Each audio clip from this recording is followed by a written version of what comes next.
ब्रह्मा जी के एक मन से प्रकट हुए पुत्र हुए जिनका नाम पुलस्त्य ऋषि था। ये ब्रह्मा जी के मानस पुत्र में है। उनकी एक पत्नी का नाम था गौ। उनके एक पुत्र हुआ जिसका नाम वैश्रवण, जिनको कुबेर जी कहा गया। ये पुलस्त्य जी के अंश से प्रकट हुए श्री वैश्रवण जी हैं। ये बड़े तेजो संपन्न और शक्तिशाली थे। वैश्रवण जी अर्थात कुबेर जी ये पुलस्त्य ऋषि को छोड़ करके भगवान ब्रह्मा जी की आज्ञा में और सेवा में रहने लगे। ये पुलस्त्य जी को अच्छा नहीं लगा, क्रोध आ गया पुलस्त्य जी को। तो पुलस्त्य जी ने अपना दूसरा रूप धारण किया अपने ही अंश से। उसका नाम हुआ विश्रवा। अपने शरीर से दूसरा रूप प्रकट किया जिसका नाम विश्रवा। क्रोध से प्रकट किया। ये क्रोध आसुरी भाव है, राक्षसी भाव है। विश्रवा सदैव कुबेर जी से दोष दृष्टि रखता, द्वेष दृष्टि रखता, कुपित रहता।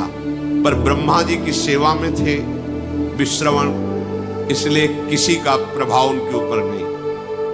वैश्रवण की सेवा से प्रसन्न होकर पितामह ब्रह्मा जी ने अमरत्व प्रदान कर दिया और त्रिभुवन के धन का मालिक बना दिया।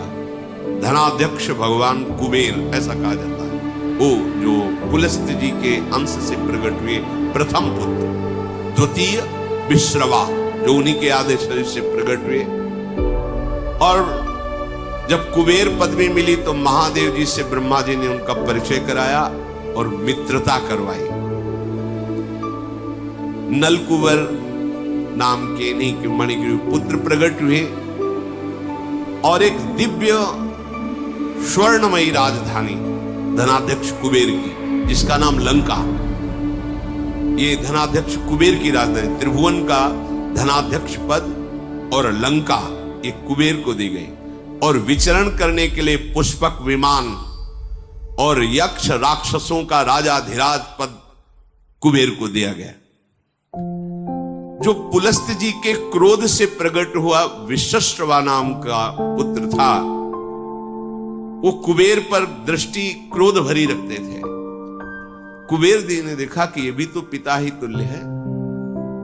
विश्रवा पुलस्त्य जी के आदेश शरीर से वो कभी गुस्सा नहीं करते, सदैव प्रणाम करते। और धनाध्यक्ष कुबेर तीनों लोकों के यक्ष दैत्य राक्षस यक्ष इनके स्वामी थे। तो तीन बहुत ही सुंदर युवतियां सेवा में दी। राक्षस कन्याएं, बड़ी माया शक्ति से संपन्न, दिव्य से दिव्य रूप धारण करने वाली, वो महामुनि विश्रवा की सेवा में लगी। रात दिन उनकी आज्ञा में हाथ जोड़े खड़ी रहती थी। जब जो आज्ञा वैसी सेवा। नृत्य करना, गान करना, महर्षि को रिझा लिया। उनमें से एक का नाम पुष्पोत्कटा, दूसरा का राका, तीसरे का नाम मालिनी। तीनों एक दूसरी सेवा में सुख प्राप्त करने के लिए होड़ लगाई हुई थी। तीनों ने प्रार्थना की कि मुझे पुत्र चाहिए। महान तपस्या से संपन्न क्रोध युक्त विश्रवा मुनि ने उनसे पुत्र उत्पन्न किए। पुष्पोत्कटा नाम की जो राक्षसी कन्या थी, उनसे महाभयानक बलशाली रावण और कुंभकर्ण, मार्कंडी जी सुना रहे, भूमंडल में इनके जैसा कोई बलि नहीं था।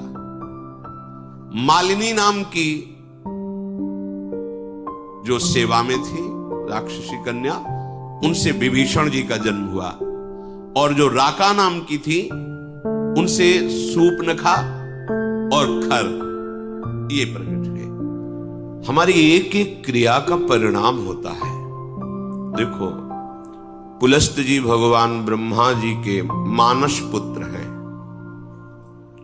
उनसे एक पुत्र प्रकट हुए वैश्रवण कुबेर जी महाराज।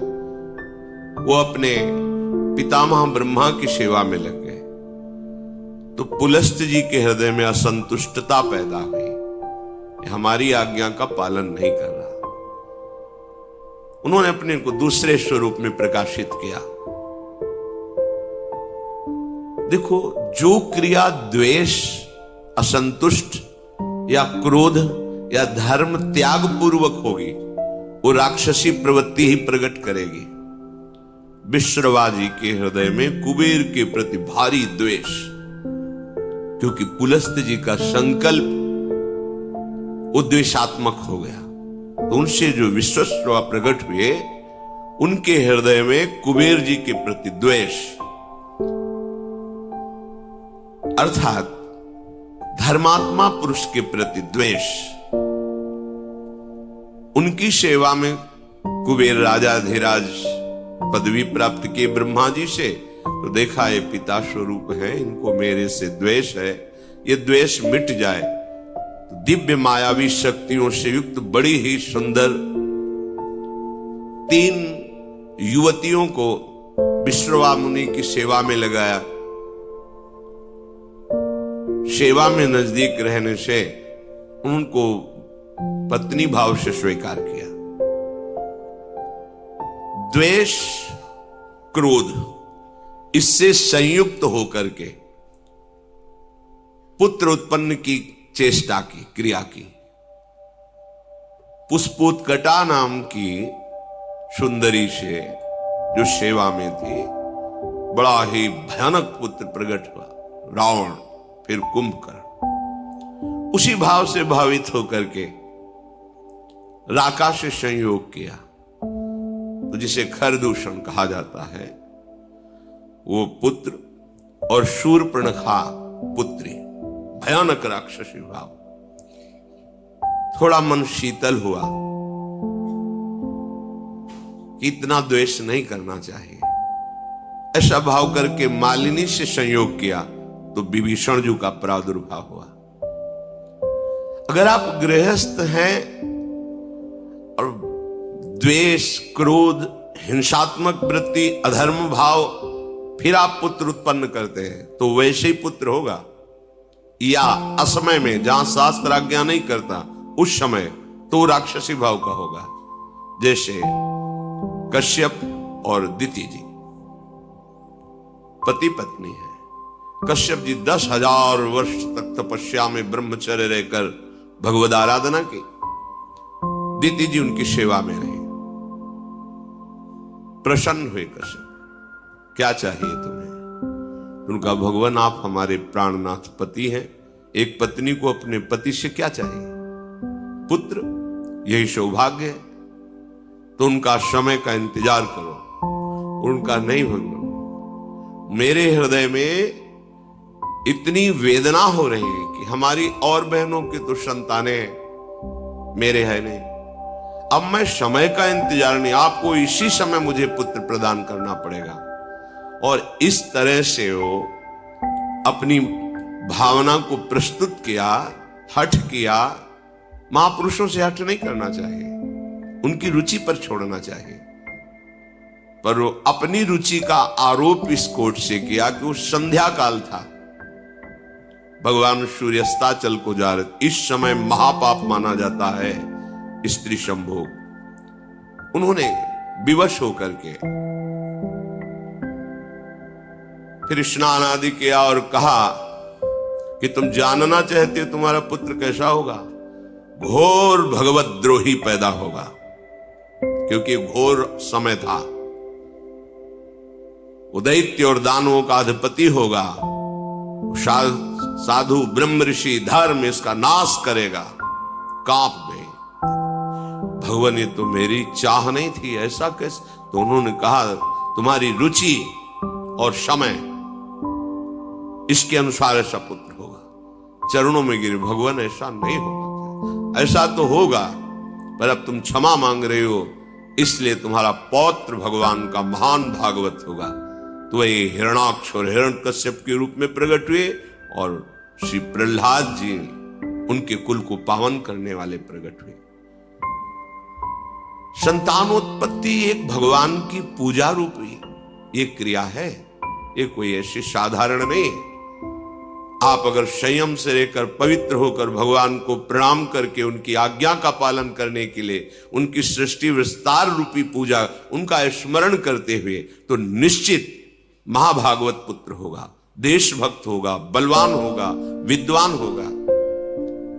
अंदर क्रोध है, द्वेष है, अधर्माचरण है या मदिरा पान आदि ऐसे, तो फिर वो सींग भले प्रकट ना हो पर होगा वो राक्षस स्वभाव वाला, स्वभाव उसका आसुरी होगा और वो तुम्ही को दंड देगा, तुम्हें जलाएगा जीवन भर। ये शास्त्र प्रमाण से जो चलता है उसे परम शांति मिलती है, चाहे गृहस्थ हो चाहे विरक्त हो।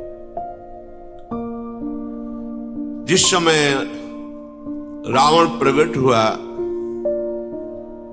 बहुत ही विकराल उस समय हो गया। जैसे भगवान के प्रकट होते प्रकृति शीतल हो जाती है, मंगलमयी सुगंध चलने लगती, धुंदुभियां बजने लगती है, कोई भी ऋतु हो, बसंत ऋतु प्रकट हो जाती है। ऐसे ये महान दैत्य भाव, देखो भाव का खेल है, भाव आसुरी किया और संतान उत्पन्न किया, तो ऐसे भाव का प्रकट हुआ।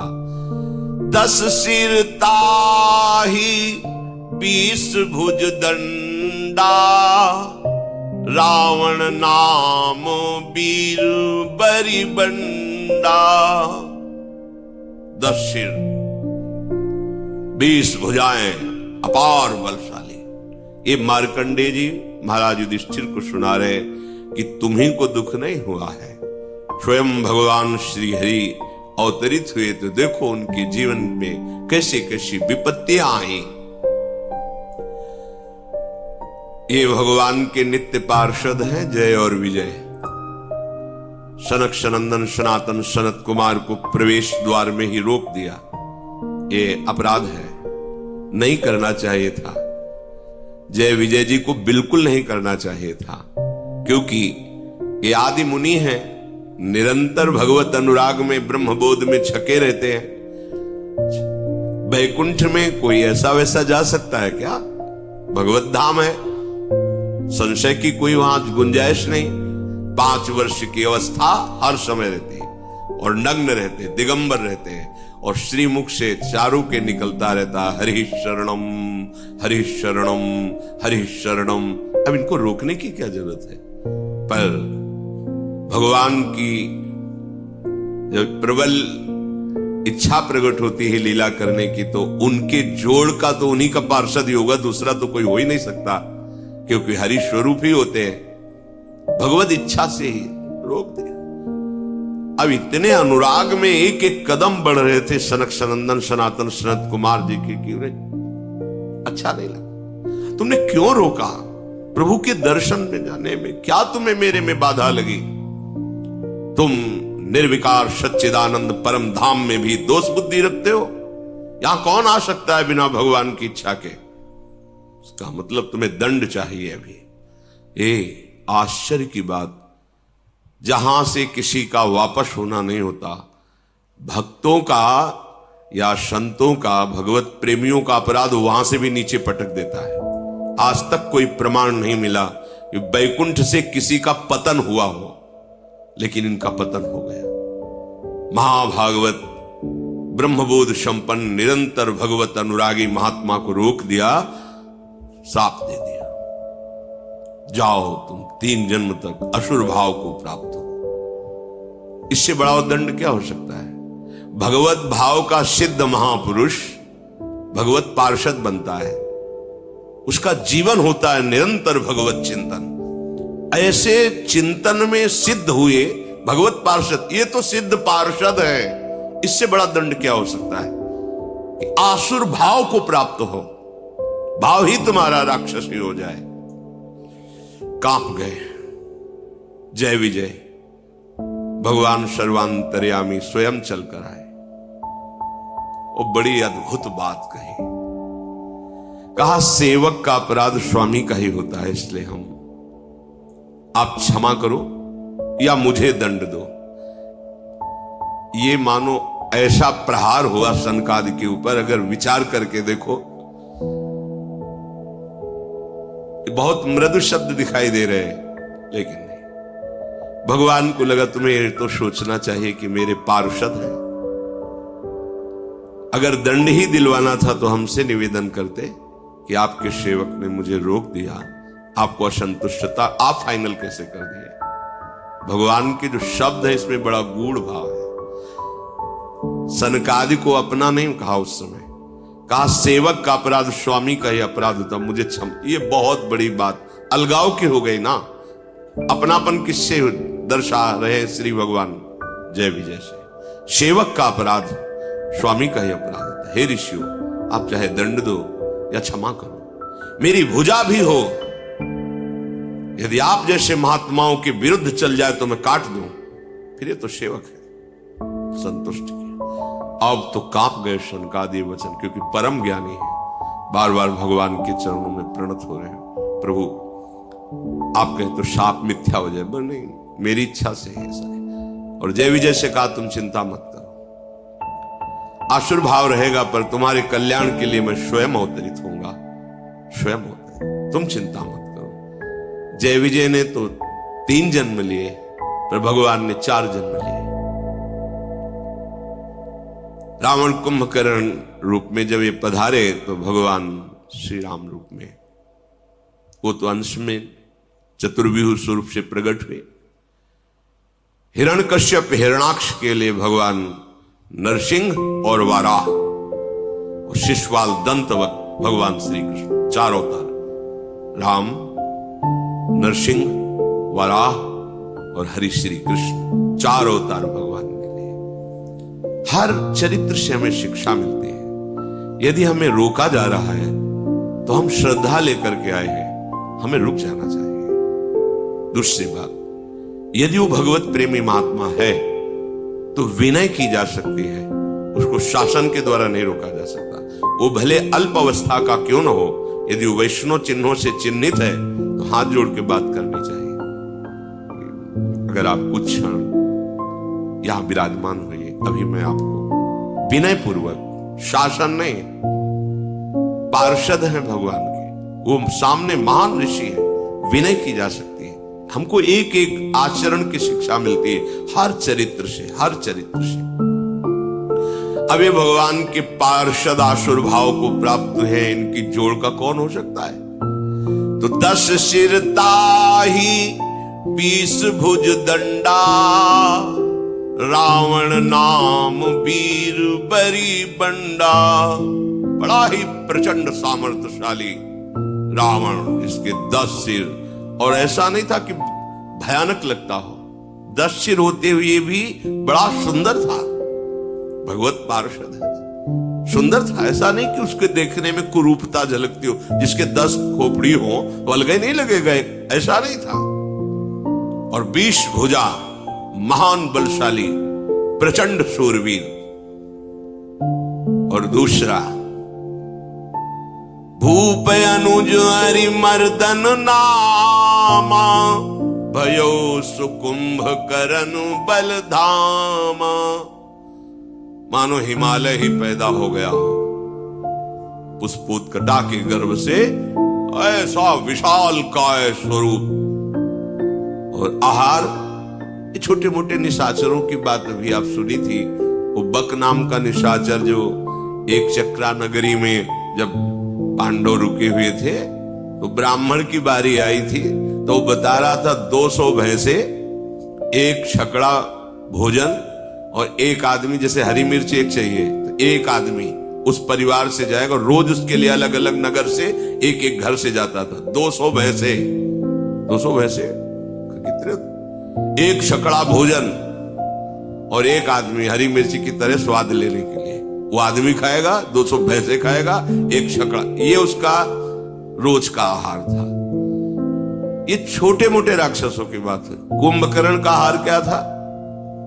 अनगिनती, मतलब महीनों से व्यवस्था होती थी, अपराधी मनुष्यों को पकड़ के गौ भैंसे नाना प्रकार का आहार, ऐसे जैसे गौशाला खोली जाती ना, ऐसे उसके आहार की व्यवस्था होती। आहार कर, भयानक आहार करने वाला, मतलब विश्व को अब चाट जाए ऐसा उसका उदर आहार करने भयंकर बलशाली मालिनी जी के गर्भ से प्रकट हुए महाभागवत विभीषण जी। देखो चिंतन का प्रभाव पड़ा है।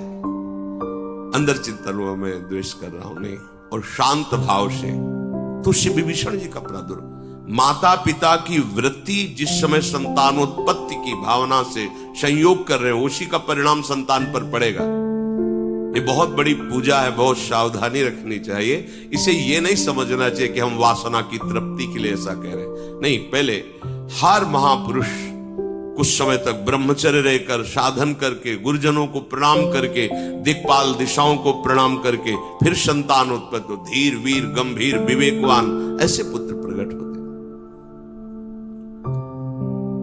भयो विमात्र बंधु लघुताशु, मालिनी जी के गर्भ से विभीषण जी प्रकट है, और राका के गर्भ से खर और शूर्पणखा।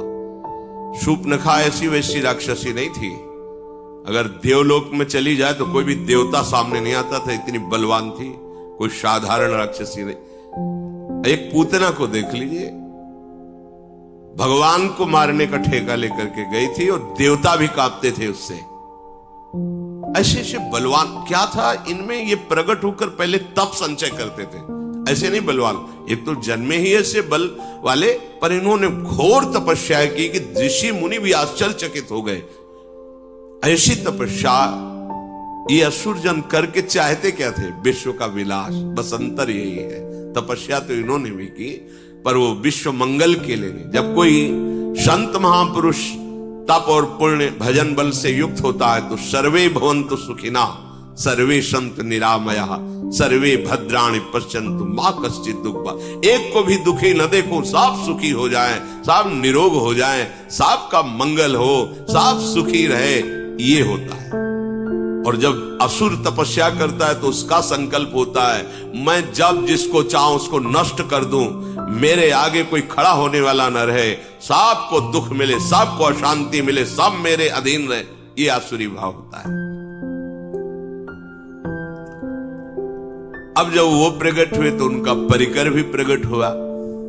काम रूप खल जिनस अनेका कुटिल भयंकर विगत विवेक। विवेक रहित कुटिल स्वभाव भयंकर आचरण, ऐसे राक्षसों का प्रादुर्भाव हुआ।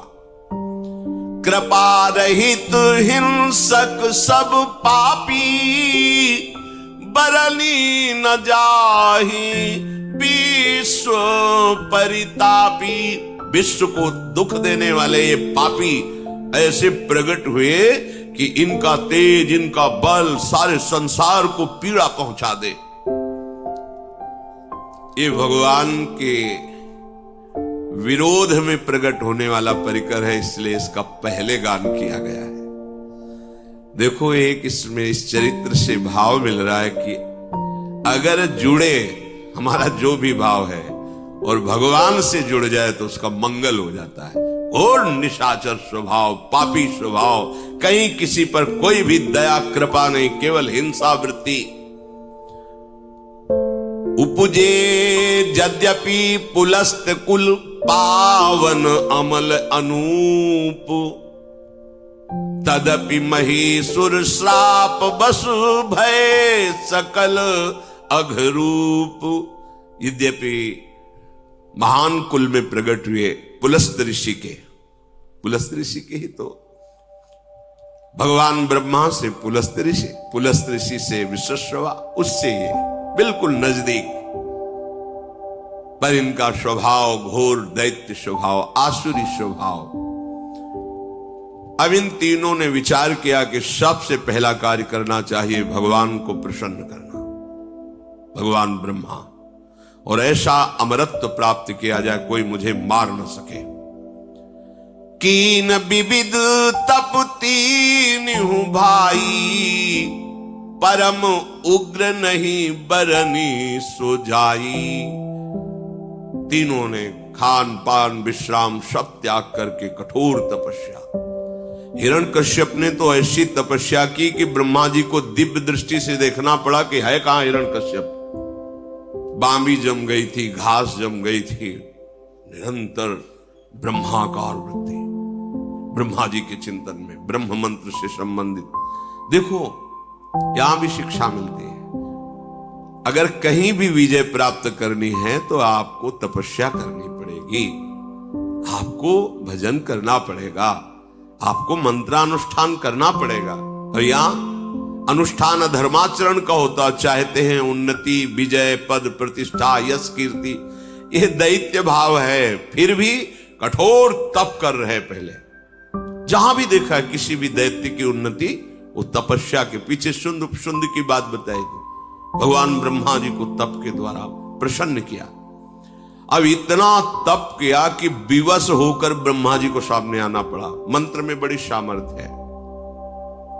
गयो निकट तप देखी विधाता, मांगहु बर प्रसन्न मैं ताता।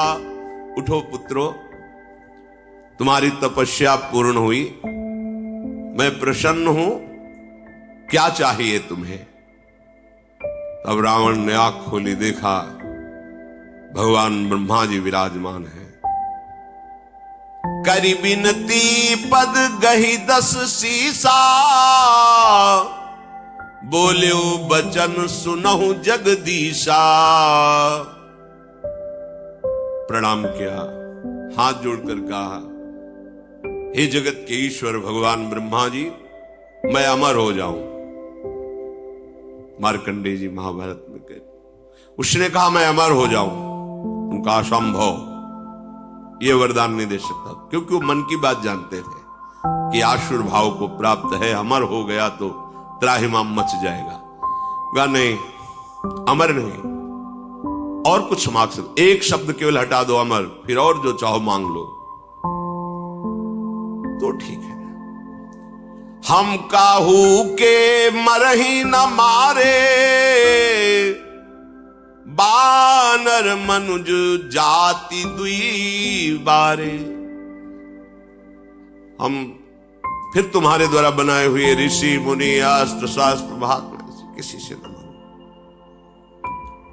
ये मनुष्य और बानर तो हमारे आहार हैं, बस इनके लिए हमें वरदान की जरूरत नहीं तुम्हारी। ब्रह्मा जी का बस थोड़ा तो हमें रास्ता चाहिए। ऐसे हिरण्यकश्यप ने मांगा, अमर हो जाऊं, असंभव, ये नहीं दे सकता। फिर तुम्हारी सृष्टि के बनाए हुए किसी भी मनुष्य से, किसी से, तो सृष्टि में बनाया हुआ कोई मनुष्य, अस्त्र शास्त्र मंत्र, कुछ भी जो ब्रह्मा का बनाया हुआ है, उससे न मरो। तो वही अमृत तो समझ गया कि हम, ब्रह्मा जी ने कहा हाँ ये तो दे देंगे, रास्ता निकलना चाहिए। भगवान ने ऐसा रूप रखा जो ब्रह्मा ने कोई बनाया नहीं, नरसिंह, फाड़ फेंक दिया है। ऐसी बुद्धि, ये मनुष्य क्या है, हमारे आहार है नर बानर पशु, इनके लिए तुम्हें वरदान की आवश्यकता नहीं है देने की। हाँ, और आपके किसी भी बनाए हुए दैवी शक्ति, देवता आदि, लोकपाल, कोई अस्त्र शस्त्र, ब्रह्मा जी ने कहा एवमस्तु तुम बड़ तप कीन्हा। उसी समय साक्षी देने के लिए भगवान शंकर भी आ गए। मैं ब्रह्मा मिलित ही वर दीन्हा।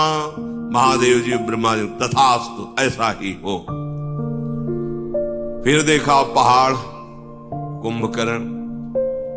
ब्रह्मा जी ने कहा बहुत होश में इसको वरदान देना पड़ेगा, अगर ये पूरे दिन आहार करेगा तो जितना हम सृष्टि रचा है सब चौपट हो जाएगा। पुनि प्रभु कुंभकर्ण पै गयऊ, तेहि बिलो की मन विषमय भयऊ। जो यही खल नित करब आहारू, होई सब उजारी संसारू। अगर ये बराबर जागता रहा तो पूरी सृष्टि को उजाड़ देगा। सरस्वती को याद किया, अब बैठो इसकी जबान पर। कहा बेटा तुम मांगो, तुम्हारी क्या इच्छा है? पहले ही सोचा था कि सीधे इंद्रासन, त्रिभुवनपति बनकर के रहूंगा, सारी सृष्टि हमारे अधीन रहेगी। बोलना चाह रहा है इंद्रासन, निद्रासन। सरस्वती जी बैठी हुई, ब्रह्मा जी ने कहा तथास्तु।